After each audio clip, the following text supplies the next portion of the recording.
and David Wilkins and Derek Reich. Sally Nista, dear school board and Dr. Asplin. Over the last 2 years, I've had several opportunities to come to board meetings and share my disappointment with the lack of leadership of Dr. Asplin. When Dr. Asplin first arrived and hosted town hall meetings, I was so excited and hopeful. Our community was bruised and damaged after the previous superintendent hired by our previous Liberal board. It seemed like he wanted to hear the community so he could lead the school district in the direction that parents in the community supported.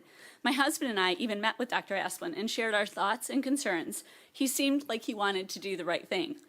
A superintendent is supposed to be the leader of the district. His knowledge, expertise, and moral character should be the backbone and driving force of the school system and the school board. The school board should be the check and balance for the superintendent. It is obvious to me that Dr. Asplin is just an employee of the board. He does whatever he does whatever they say and tell him to do. Now that we have a majority, we should probably just leave Dr. Asplin on the job so that we can boss him around and bully him the way he was before. The problem is we expect better. We demand better. Our board shouldn't be the experts in education. That's the superintendent's job.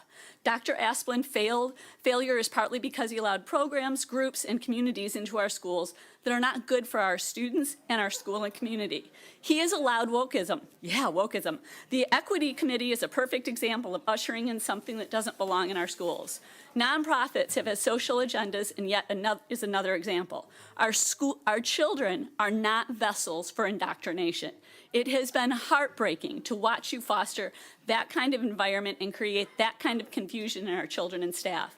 To prevent parents from going into schools where their children are is unfathomable to me. The district has been misguided. You have the honor and the privilege to share time with these young people.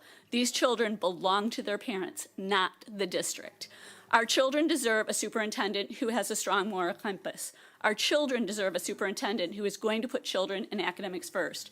Our children deserve a superintendent that teachers and staff respect. Our children deserve a superintendent who knows the Constitution and follows it. Our children deserve a superintendent who values all students and promotes equal rights, but not extra rights for any group of students.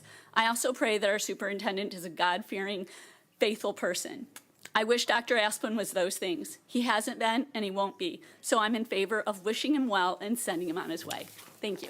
Thank you very much. I have David